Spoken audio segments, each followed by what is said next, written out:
감사합니다. 신구약 중간사 오늘 11번째 시간인데요. 이제 다 왔습니다. 오늘까지 하고 이제 마지막 시간에는 총 정리하면서 약식 퀴즈 대회도 하고 맞추시는 분들에게는 커피도 드리고 그렇게 하도록 하겠습니다. 자, 지난 시간에 우리는 성전에 대해서 배웠지요.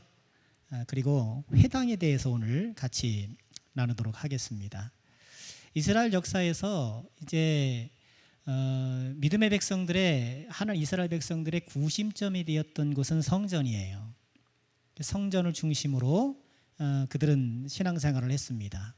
성전 중심의 신앙생활을 해서 성전이 구심점이 되었고, 그런데 이제 성전이 무너지고 어떤 나라의 침공으로요?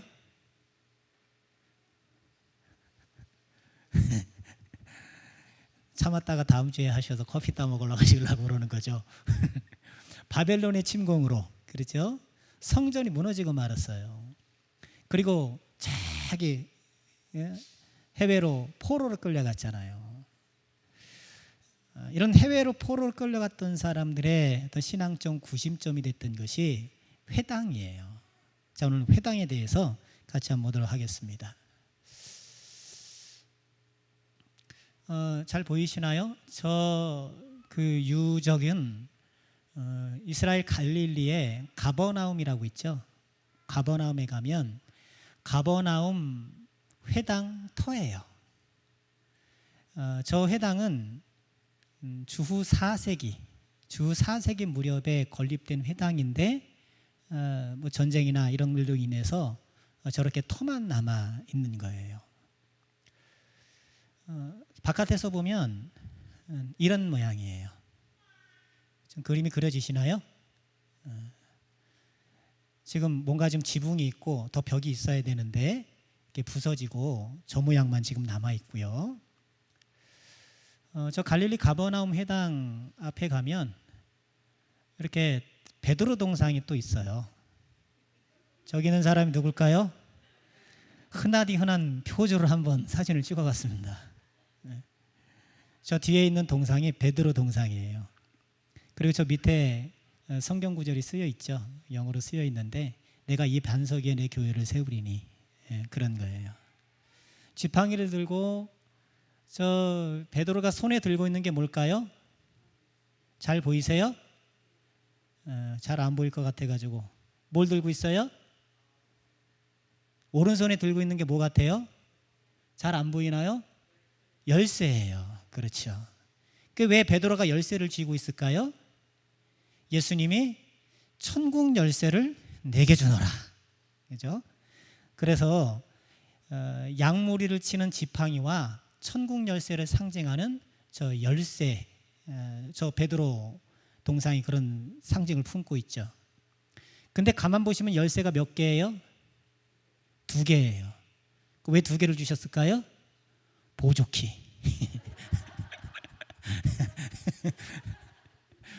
거기 해설 안내하시는 분들이 그런 유머를 하더라고요. 왜 모른대요? 왜 2개인지는 모르겠대요. 그래서 보조키 거다 그러시는데, 아까 그 가버나움 회당이 복원도가 이렇게 되어 있습니다. 회당을 저렇게 지었던 거예요. 자, 이 회당에 대해서 살펴볼 텐데요. 우리 먼저는 회당의 기원에 대해서 살펴보겠습니다. 언제 회당이 시작되었는가? 회당은 보통 학자들이 동의하는 견해는 바벨론 유배 이후 생겨났을 것이다.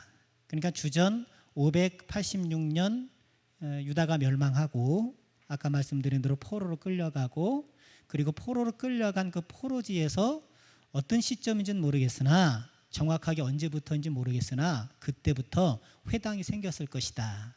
그렇게 추정을 해요. 그런데 역사적으로는 주전 3세기 이집트의 디아스포라는 그 흩어진 유대인들을 일컫는 말이거든요. 우리 LA 가면 한인들이 있는 것처럼 한인 코리아타운이 있고 그러는 것처럼 흩어진 유대인들이 그 흩어진 나라에서 이집트에서 공동체를 이루면서 살았는데 그 이집트 디아스포라의 회당이 있었다는 기록이 있는 거예요. 주전 3세기에 있었다는 기록이 있고 또 주전 2세기에는 안디옥에 회당이 있었다라는 그런 기록이 있다고 합니다. 그러니 흩어진 디아스포라에는 이런 회당이 매우 많았던 것으로 보이고요. 디아스포라뿐만 아니라 이 팔레스타인 전역에도 그리고 예수님 당시에는 이 예루살렘이나 로마나 알렉산드리아, 안디옥 이런 대도시에는 회당이 몇 개씩 있는 거예요. 교회가 지금 몇 개씩 있는 것처럼 그죠? 회당이 몇 개씩 있던 거예요. 그러니까 바벨론 포로 이후에 생겨났을 것으로 보이지만 그 후에 이제 회당은 그냥 보편적인 것이 됐어요. 그러니까 예수님 당시 회당은 원래부터 있었던 것처럼 자연스럽게 등장하죠. 그러니까 구약 성경은 회당이란 것이 있어요? 구약을 아무리 찾아봐요. 골백번 읽어봐요. 회당이라는 단어는 안 나와요. 신약에만 나오는 거예요. 왜? 그 신구약 중간사 어느 시점에 생긴 것이기 때문에 신약 성경에만 나오죠. 자, 그럼 이런 회당에선 무엇을 했을까? 자, 저기 보이는 저 회당은 세계에서 가장 큰 회당이라고 그래요. 뉴욕에 있는 임마누엘 회당이다라고 하는데요. 저는 사진으로만 저렇게 봤으니까 근데 굉장히 큰가 봐요. 그러니까 회당이 이렇게 예배드리는 큰 홀만 있는 것이 아니라 우리 교회도 이렇게 본당이 있고 또 여러 객실들이 있잖아요. 그리고 여러 방들이 있잖아요. 그러니까 회당도 마찬가지예요. 저렇게 온 사람이 모일 수 있는 그런 큰 공간도 있고 또 여러 부속 건물들이 있어요. 그러니까 부속 건물에서 또 여러 이제 교육도 하고 모임도 갖고 이렇게 유대인 공동체가 그 건물을 잘 사용하는 것이죠. 회당의 용도는요, 우선 예배 드리는 거예요. 예배. 그 안식일에 모여서 유대인들이 회당에서 예배를 드립니다. 제사를 드리는 건 아니에요. 회당에서 무슨 짐승 제사 그러면 큰일 나요. 제사는 오직 어디에서만 드릴 수 있어요? 이것도 이제 내 다음 주에 대답해서 커피 따 먹으려고 질문하시는 거죠. 성전에서만 드리는 거예요. 제사는 오직 성전에 있는 그 번제단에서만 드릴 수 있는 것이지 이 회당에서는 제사를 드리는 건 아니에요. 다만 예배를 드리는 것. 그러니까 안식일에 기본적으로 예배를 드렸고 그리고 여러 유대인들의 명절이 있잖아요. 그 명절에도 모여서 예배를 드렸습니다. 뿐만 아니라 이 회당을 통해서 율법을 교육했어요. 당연하겠죠. 율법 교육하는 거예요. 그래서 바이블 아카데미 하듯이 성경 공부하듯이 이렇게 시간을 만들어서 율법을 교육하는 겁니다. 또 회당에서는 어린이를 교육해요. 그러니까 유대인들이 특별히 유대인식의 교육을 하잖아요. 그러니까 율법 교육뿐만 아니라 탈무드도 그렇고 유대인 교육처가 바로 회당인 거예요. 그건 안식일에만 회당을 사용하는 것이 아니라 평일에도 빈번하게 사용하는 거예요. 또 이 회당에서 필요한 회의도 했죠. 필요한 회의도 했어요. 그리고 이 회당에서는 이 회당이 유대 공동체의 법정 노릇했습니다. 그래서 율법을 고의로 어기는 그런 사람들에 대해서 심판을 하기도 하고요. 그래서 유대 공동체의 재판관을 3명 뒀다고 그래요. 그리고 이 회당의 또 주요 용도 가운데 하나가 여행 중인 유대인들에게 숙소를 제공해 주는 거예요. 그냥 바울 사도가 전도 여행을 다닐 때에 주로 어디를 찾아다녔습니까? 회당을 찾아다닌 거예요. 회당을 찾아가면 일단 자는 문제가 해결되고 아마 식사도 제공했을 것 같아요. 숙식에 얼마간을 도움을 받을 수 있기 때문에 회당을 이렇게 주로 이용을 했고 또 회당에는 유대인들이 자주 모이니까 복음을 전하고 말씀을 전하는데 훨씬 수월했겠죠. 데살로니가 같은 경우에는 어땠나요? 이 바울 사도가 가말리엘 문화잖아요. 우리로 치면 율법 스카이를 나온 사람 아니에요? 그러니까 이 데살로니가 사람들이 야 이게 본토에서 율법 선생님이 오셨습니다. 우리 그분에게 강의를 들읍시다 하면서 3번 안식일 날 3번에 걸쳐서 특강을 한 거예요. 특강을 했는데 이상하죠. 좀 자기들이 듣기에 무슨 예수가 있다고 하지, 뭐 부활이 있다고 하지. 자기가 알고 있는 율법과 구역과는 조금 다른 것 같거든요. 그 사람들 입장에서는. 또 그래서 바울 사도를 배척하기도 하고 그랬었는데, 여하간 여행자에게 이런 숙소를 제공해 주는 그런 기능도 했었습니다. 자, 회당은 어떻게 생겼을까요? 그러니까 회당은 그걸 뭐 어떤 규격화되어 있지는 않아요. 꼭 이렇게 지어야 된다라고 뭐 법문화되어 있지는 않아요. 그러나 대체로 이런 구조였다고 그렇게 보여집니다. 잘 보이시나 모르겠네요. 그러니까 여기가 회당의 입구고요. 회대가 입구고 뭐 기념 명판이 있고 뭐 그런데요.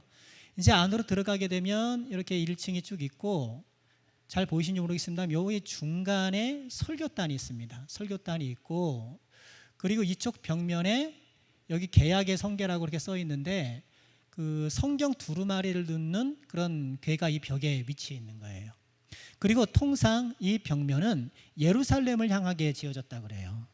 그러니까 우리 교회로 치면 여기가 이제 저기 앞에 그 성경 두루마리를 넣는 괴가 있고, 여기는 어디 방향이에요? 예루살렘 방향으로 이렇게 지은 거예요. 그래서 좀 이따 살펴보겠습니다만, 여기 궤에서 성경을 이렇게 가져가서 여기 중간에 있는 강단에서 이 성경을 낭독하고, 또 성경을 낭독할 뿐만 아니라 그 성경에 대해서 강독도 하고 이게 설교도 하고 그런 거예요. 이런 설교 강단을 비마라고 부르고요. 그리고 이 회당이 성전은 아니지만 성전을 그리워하잖아요, 사람들이. 그래서 성전을 그리워해서 성전의 흔적을 이 회당에 담았는데, 그게 바로 메노라라는 거예요. 이 메노라가 여기 있습니다. 또는 여기 강단에 있기도 하고. 그래서 현대식 회당에는 이게 지금 강단이 중간에 있지만 이렇게 우리 교회처럼 벽면에 강단이 있기도 한다 그래요. 그리고 저기 보았던 그 뉴욕에 있는 그 임마누엘 회당도 그렇고, 좀 이따 볼 수 있는 회당도 그렇고 그렇게 생긴 것 같더라고요. 그러니까 편의에 의해서, 사정에 의해서 바꿀 수는 있지만 이렇게 벽면을 예루살렘으로 향하는 것, 그리고 메노라가 촛대라는 거거든요. 그 7 촛대를 여기다 위치시키고 뭐 이런 기본 것들은 좀 가져갔던 것 같아요. 회당은 이렇게 생겼어요. 그리고 통상 이 회당 아래층은 남자들만 앉아요.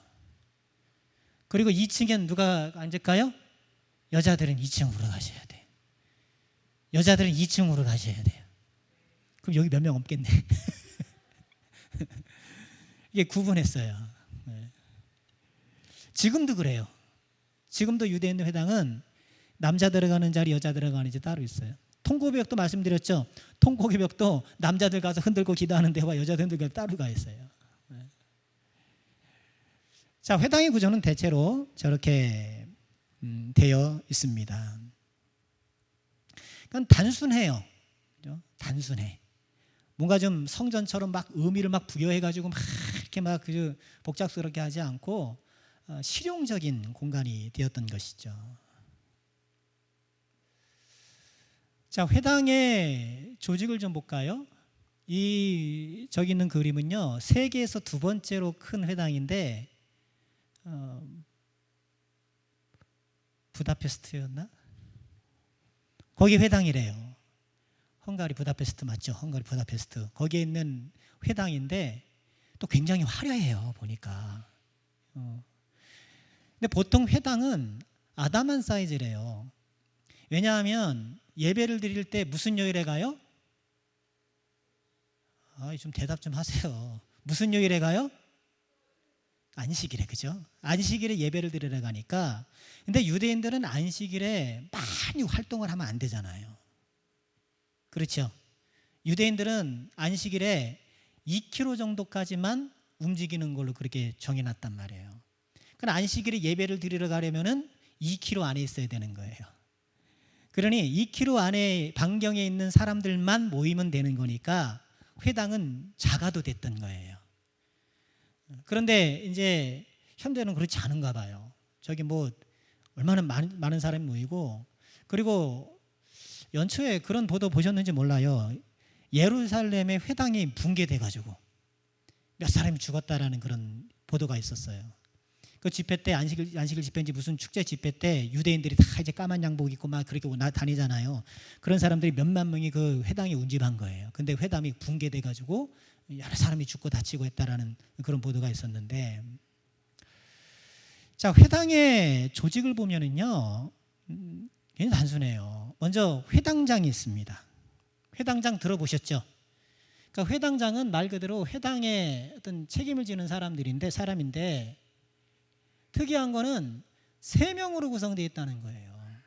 한 회당의 회당장이 몇 명이에요? 3명인 거예요.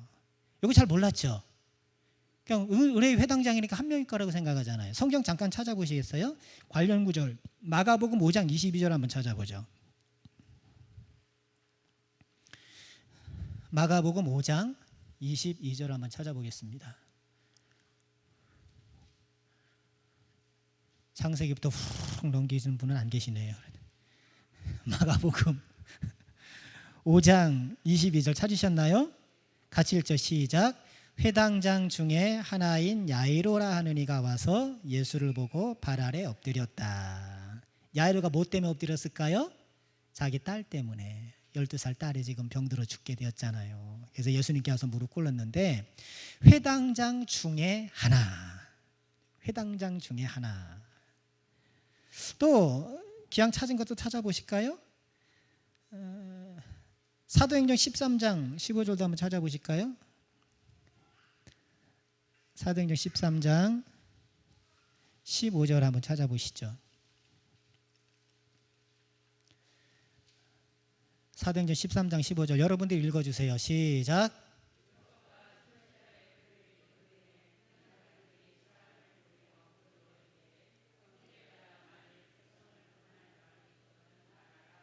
네, 거기 뭐라고 나와요? 회당장들. 그죠? 그러니까 회당장은 3명이 회당장을 했다고 그래요. 이들이 하는 일은 보시는 것처럼 예배를 주관하는 거예요. 그리고 기도 순서자 또는 율법과 선지서를 읽어 성경을 읽을 사람을 정하는 거예요. 요새도 그렇죠. 기도 순서 정하고 또 뭐 우리 교회도 뭐 헌금 봉사 뭐 정하고 이렇게 정하잖아요. 그러니까 예배 순서를 담당할 사람을 정하는 역할을 해요. 그리고 율법에 어긋나는 사람이 있을 때는 질책도 해요. 회당장이. 그러지 말라고. 누가복음 13장 14절 보면 제가 읽어볼게요. 회당장이 예수께서 안식일에 병 고치시는 것을 보고 그것을 분내어 무리에게 이르되 일할 날이 엿새가 있으니 그동안에 와서 고침을 받아라. 안식일은 하지 말라 그래요. 그러니까 예수님이 안식일에 병자를 고치니까 그렇게 하지 말라 그러는 거예요. 누가? 회당장이. 회당장 무슨 권리로? 무슨 권리로요? 회당장에게 이처럼 율법을 어긴 사람에게 질책할 수 있는 권리가 있기 때문에. 그리고 회당의 회원들이 율법대로 지킬 수 있도록 권면하고 또 그들을 다스리는 일정의 권한이 회당장에게 있었던 거예요. 또 회당장뿐만 아니라 회당직위가 있었어요. 회당직위. 이 사람들이 하는 일은 예배 때 두루마리를 운반하는 거예요. 성경 두루마리를 운반하는 거예요. 이것도 한번 찾아보실까요? 누가복음 4장 20절로 한번 가보시죠. 누가복음 4장 20절에서 예수님께서 그 가버나움 회당, 우리 처음에 유적지가 남아있는 그 동네에 있었던 그 회당은 아니겠지만 그 동네에 있었던 회당에서 예수님께서 예배 참석하셨는데 누가복음 4장 20절 보실까요? 책을 덮어 누구에게? 그 맡은 자에게 주시고 앉으셨다. 회당에 있는 자들이 다 주목하여 보았다.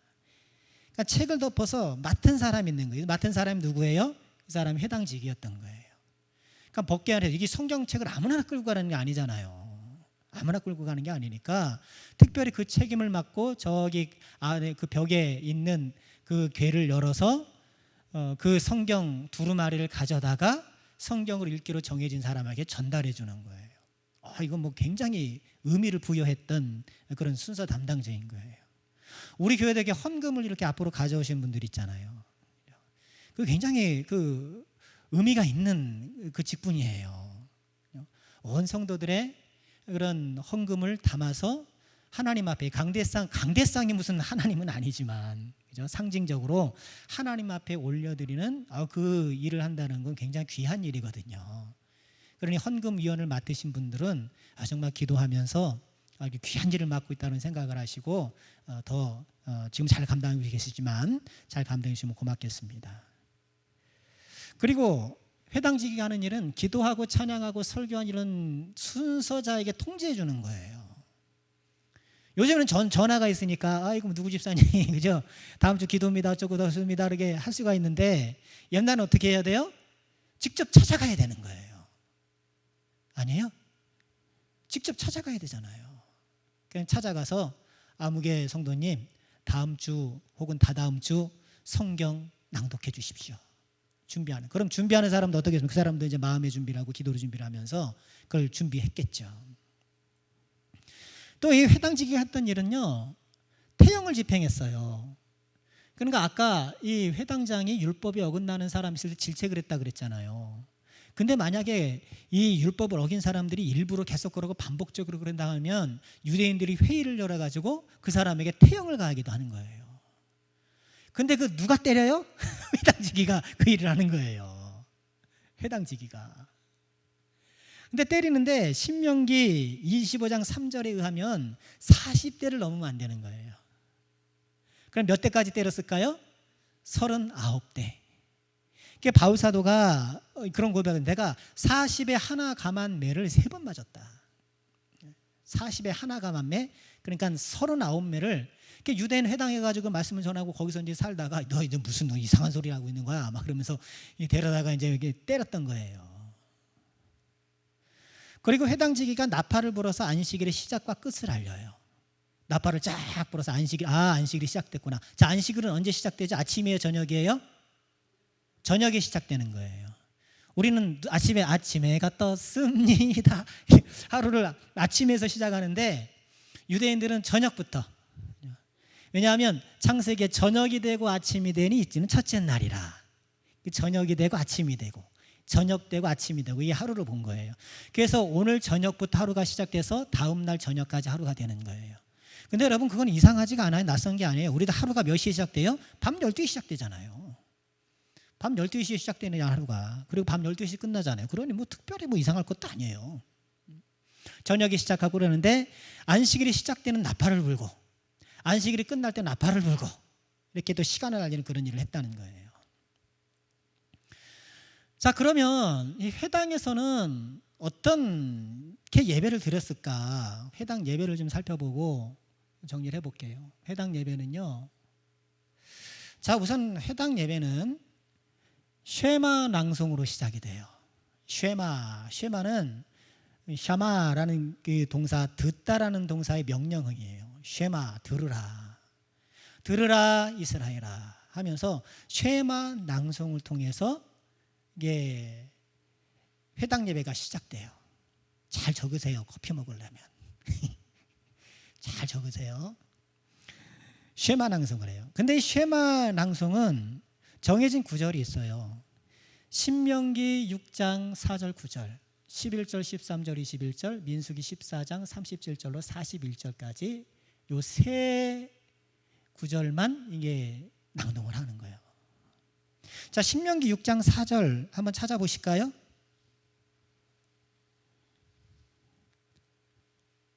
쉐마. 신명기 6장 4절입니다. 자, 여러분들이 6장 4절만을 읽어주시죠. 자, 시작.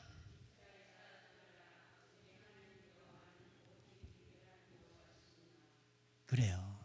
들어라 이스라엘아, 이스라엘아 들어라. 쉐마 이스라엘, 히브리어로 쉐마 이스라엘 하면서 이제 성경 낭독이 시작되는 거예요. 그리고 신명기 6장 4절로 9절을 낭송하고 11장 13절 21절을 낭송하고 민수기 15장 30절 41절을 낭송하는 거예요. 그리고 쉐마 낭송을 전후하여서 한두 곡의 찬양을 하기도 한다고 해요. 찬양을 아마 그게 좀 더 그 사람들도 자연스러웠던 것 같아요. 쉐마 갑자기 쫙 낭송하는 게 아니라 찬양을 하면서 이제 마음을 정돈시키고 그리고 다 같이 쉐마를 낭송하면서 예배를 시작했던 것이죠. 그리고 쉐마가 끝나면 쉬몬의 에스라는 시간이 와요. 쉬몬의 에스레. 쉬몬의 에스로는 히브리어로 18이라는 뜻이거든요. 그 수인데 18기도문, 18기도문으로 되어 있는 이 기도문을 낭송하는 거예요. 기도문을 낭송합니다. 그러니까 기도문의 내용은 이래요.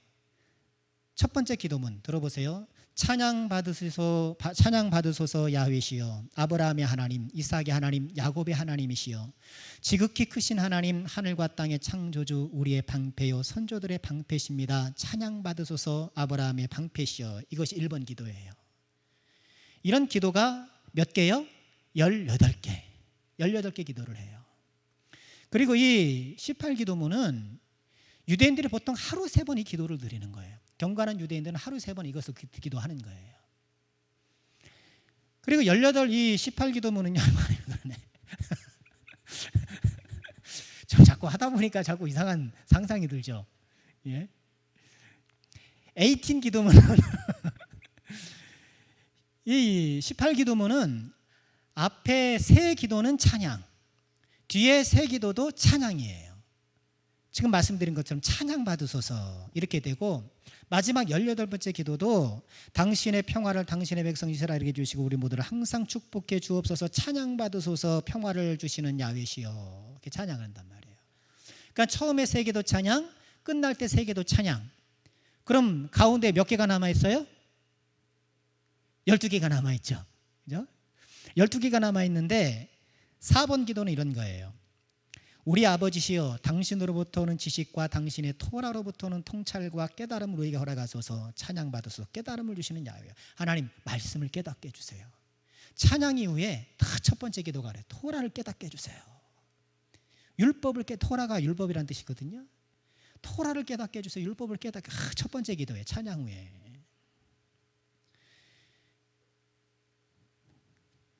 본인들이 하루 3번 드렸던 기도를 이제 모여서 기도가 드려지는 거예요. 그런데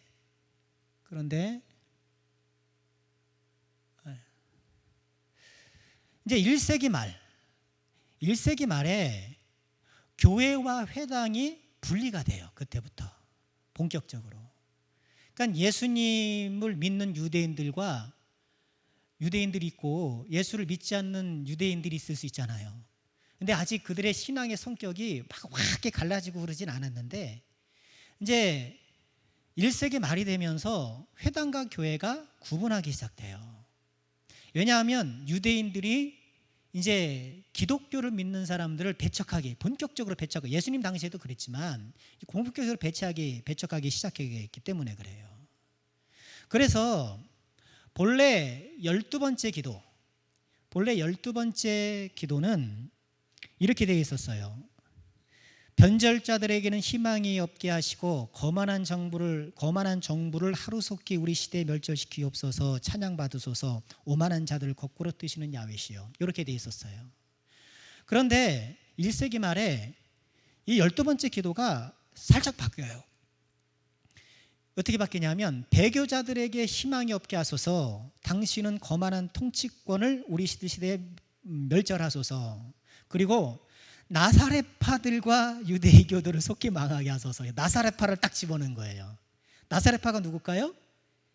유대인들이 말하는 나사렛 이단이라는 거예요. 예수님을 믿는 사람들. 기독교 유대인들에 대해 적대적인 기도를 이제 1세기 말에 12번째 집어넣은 거예요. 그러니 이제 그 유대 회당에 가겠습니까? 안 가지요. 그때부터 회당과 교회가 분리되기 시작한 거예요. 또 안식일이나 축일 때에는 예배 시간을 줄이기 위해서 처음 3번째 기도와 마지막 3번째 기도만 드리긴다고 해요. 그러니까 본래 18번째 기도는 하루에 3번씩 늘 하는 거잖아요. 늘 하는 거니까. 왜냐하면 우리는 안식일을 지킨다고 할 때 교회 와가지고 교회에서 하루 이렇게 지키잖아요. 하루 지키잖아요. 근데 유대인들은 안식일을 지키되 가정에서 지키는 게 더 중요했거든요. 가정에서 가족들에게, 또 자녀들에게. 그래서 안식일 회당 예배를 얼른 마치고 집에 가는 거예요. 집에 가서 집에서 안식일을 맞으려고 시간을 단축하려고 그렇게 했다고 그러더라고요. 그리고 이 18개 기도라 그랬잖아요. 그리고 17번째 기도를 하고 18번째를 기도를 해야 되는데, 만약에 이 회중 가운데에 제사장이 있으면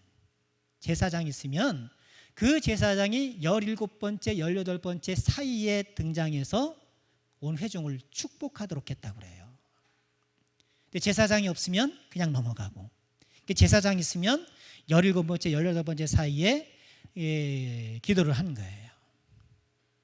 그리고 이렇게 기도할 때는 예루살렘을 향해서, 그러니까 그 법궤가 아니라 그 두루마리 궤가 있는 그 예루살렘을 향하여서 다 일어선 거예요.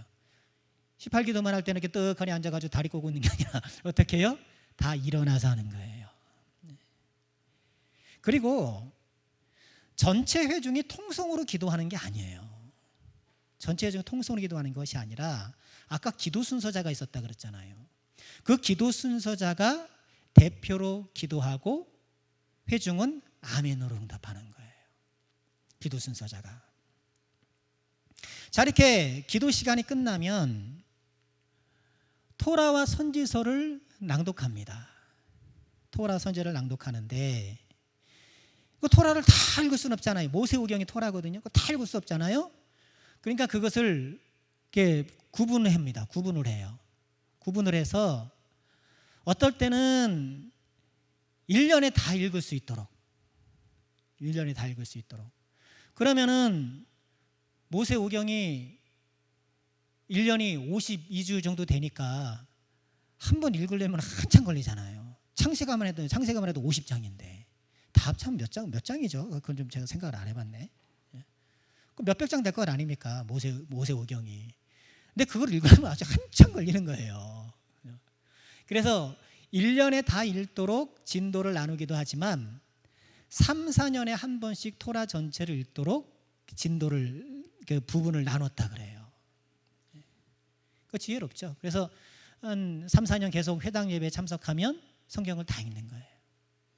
그러니까 우리도 평일에는 석 장, 주일에는 5장 성경을 읽으면 또 1년이면 한도 가잖아요. 6월 달이 다 가고 있는데 성경 일독 하고 계십니까? 성경 일독이 뭐예요? 자, 다시 도전하시기 바랍니다. 자, 한 번 읽었다. 난 6개월까지 지금 한 번 읽었다. 네, 계속 하죠. 성경을 읽을 때는 소리를 내어서 낭독을 하고요. 본문의 내용이 조금이라도 변경될 가능성을 차단하기 위해서 눈으로 읽는 것이 아니라 토라 막대기로 짚어가면서 읽는 거예요. 토라 막대기를 줘요. 그럼 자기한테 두루마리가 있잖아요. 그럼 눈으로 막 이렇게 읽는 게 아니에요. 이렇게 읽었다가 줄을 막 잘못 바꾸고 하면 막 실수하잖아요. 그렇지 않도록 잘 알고 있어도 틀리지 않도록 탁탁 집어가면서 읽도록 한 거예요. 정확하게. 암기 낭송은 금지된 거예요. 암기. 나 암기합니다. 그래서 대처하나님의 천지를 창조한다, 이게 아니에요. 본인이 암기하더라도 반드시 어떻게 해요? 읽는 거예요. 읽는 거예요. 그러니까 우리도 기도할 때 어떻게 오늘 또 읽어주셨는데 읽고 기도하는 게 좋아요. 써가지고 읽어하는 게 좋아요. 자, 율법을 낭독한 후에는 이어서 예언서를 읽었습니다. 예언서가 뭐죠? 선지서. 그러니까 구약을 일컬어서 율법과 선지자라 그러잖아요. 율법과 선지자의 강령이라. 그거는 구약을 지칭하는 말이거든요. 선지서를 읽었는데 선지서도 마찬가지로 그렇게 진도를 이렇게 부분을 나누어서 돌아가면서 읽었죠. 그래서 성경을 읽는데 히브리어로 낭독한 후에 그들이 사는 지역 언어로 성경을 통역을 해야 했어요. 성경을 통역을 했어요. 그게 무슨 얘기인가요? 이제 바벨론으로 끌려갔잖아요. 그죠? 그래 바벨론을 끌려가고 바벨론을 멸망시킨 나라가 무슨 나라죠?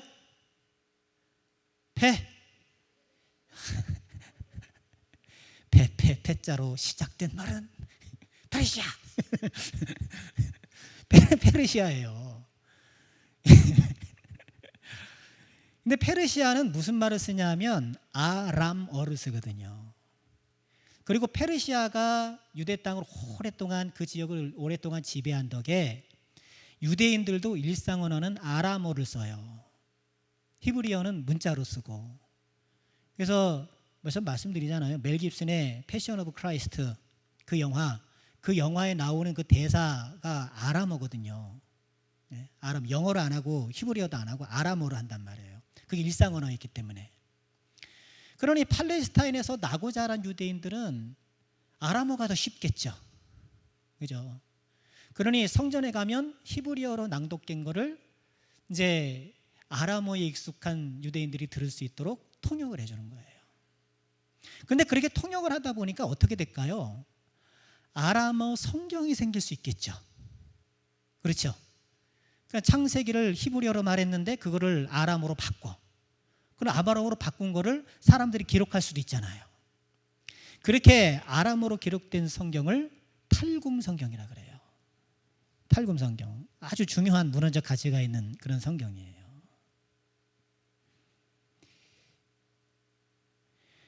그리고 성경을 낭독한 후에는 그 성경을 강독해요. 그리고 유대인 남자는 누구라도 이게 강독할 수 있는, 설교를 할 수 있는 권한을 주는 거예요.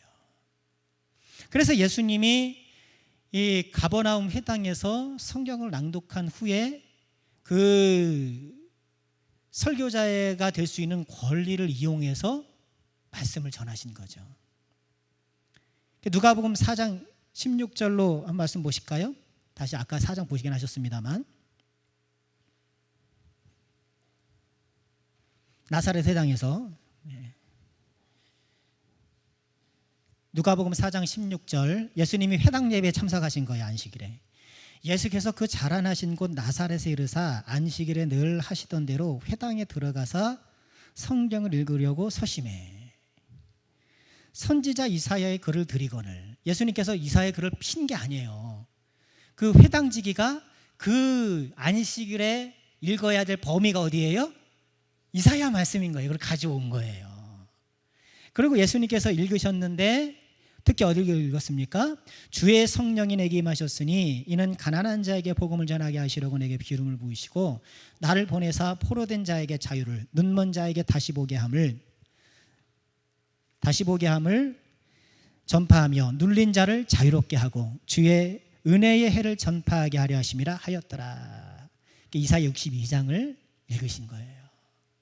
그런 다음에 20절 책을 덮고 두루마리를 덮고 그 맡은 회당장에게 주고 앉으시니, 그 강단에 앉으시니 회당에 있는 자들이 다 주목하여 보더라. 왜 주목하고 볼까요? 이제 성경을 읽었으니 저 사람이 뭔가 설교를 하겠구나, 뭔가 좀 강독을 하겠구나 하니까 다 주목하고 보는 거예요. 근데 예수님께서 뭐라고 말씀하셔요? 이에 그들에게 말씀하시되 이 글이 오늘 너희 귀에 응하였느니라. 딱 한마디 설교하시는 거예요. 이 말씀이 너희들 귀에 이루어졌다. 이 말씀이 지금 실현되었다. 너희들 귀에 응하였다. 딱 한마디 설교하시는 거예요. 그러니까 예수님의 설교가 굉장히 임팩트 있겠죠. 그죠? 이 말씀은요 이사야 말씀인데요 어쩌고 저쩌고 해가지고 막 이렇게 저처럼 주저리 한 45분 설교하는 게 아니고 한 마디 딱 해서 저도 이렇게 했으면 좋겠네요. 주일 설교 때 오늘 말씀이 여러분 귀에 응했습니다. 끝. 야, 다 집에 일찍 가고 좋겠네요. 예수님께서 설교자가, 성경 낭독하는 자가 그 성경 낭독된 걸 강독할 수 있는 권리를 사용하셔서 이렇게 말씀을 전하신 거예요. 자, 그러면 어떤 일이 생기겠습니까? 이렇게 성경을 낭독하고 성경에 대해서 해설을 하고, 그렇죠? 그럼 그 해설들 역시 모아지겠죠. 아까 히브리어로 낭독한 거를 아람어로 번역해서 아람어 성경이 나오는 것처럼 이 성경으로 해석된 것들이 이제 모여지겠죠. 그리고 성경을 그냥 막 할 수가 없잖아요. 그러니까 성경은 이렇다라고 해서 성경 해석에 대한 그 설명들이 모아지는 거죠. 그래서 그 성경 해석들이 모아지는 것을 이 미드라시라고 해요. 미드라시 또는 미시나라고 하는데요. 미드라시는 이게 나라시라는 단어가 있는데 이게 구하다, 찾다, 연구하다는 거예요. 미드라시는 내가 구한 것, 연구한 것, 찾은 것 그런 뜻이 되는 거예요. 이렇게 성경 해석에 대한 연구들이 집대성되어서 미드라시, 미시나가 됐어요. 그 미드라시는 성경 구절구절로 해석을 가는 거예요. 성경 구절구절에 창세기 1장 그다음에 뭐 해설 미드라시, 창세기 2장 1장 2절 그리고 미드라시 이렇게 이런 식으로 되어 있는 거예요. 반면에 미시나는 주제별로 해석하는 거예요. 주제별로 그런 차이가 있는데요. 이런 연구들이 있게 되고요. 자, 그래서 이 성경 강독을 하프타레라고 부릅니다. 그게 해산이라는 뜻이에요. 왜냐하면 성경 강독이 끝나면 이제 회당 예배는 끝나니까. 성경 강독하면 야 해산이다. 축도하면 야 끝이다. 그런 것처럼 축도 가로 열고 끝 이렇게 생각하잖아요. 그런 것처럼 성경 강독 가로 열고 끝 해산 이렇게 사람들이 인식했던 거죠. 그래서 해산이라는 뜻의 하프타레라고 하면서 회당의 예배가 끝나게 되는 거예요. 자, 이것이 회당의 예배요. 예수님께서 활동하셨던 그 시대의 유대인들의 신앙 생활이었어요. 자, 오늘 말씀 한번 보시면 그래서 예수님이 어떻게 하셨어요? 4장 44절에 보면 갈릴리 여러 회당에서 전도하시더라. 갈릴리 여러 회당에서 전도하시더라. 왜요? 회당에는 안식일 뿐만 아니라 유대인들이 빈번하게 찾아오니까. 그래서 성경 공부도 하고 같이 모여서 회의도 하고 공부도 하고 유대인들이 자주 찾아오니까 예수님도 여러 회당에서 찾아가서 같이 그 사람들과 어울리면서 복음을 전했던 거예요. 그러니까 회당은 구약 성경에 등장하지 않고 신약 성경에 나오지만 예수님을 비롯해서 사도들이 복음을 전할 수 있는 전초기지적 역할을 함에 있어서 예수님의 사역에 큰 도움이 되었던 그런 기관이었던 거예요. 자, 오늘 여기까지 하시고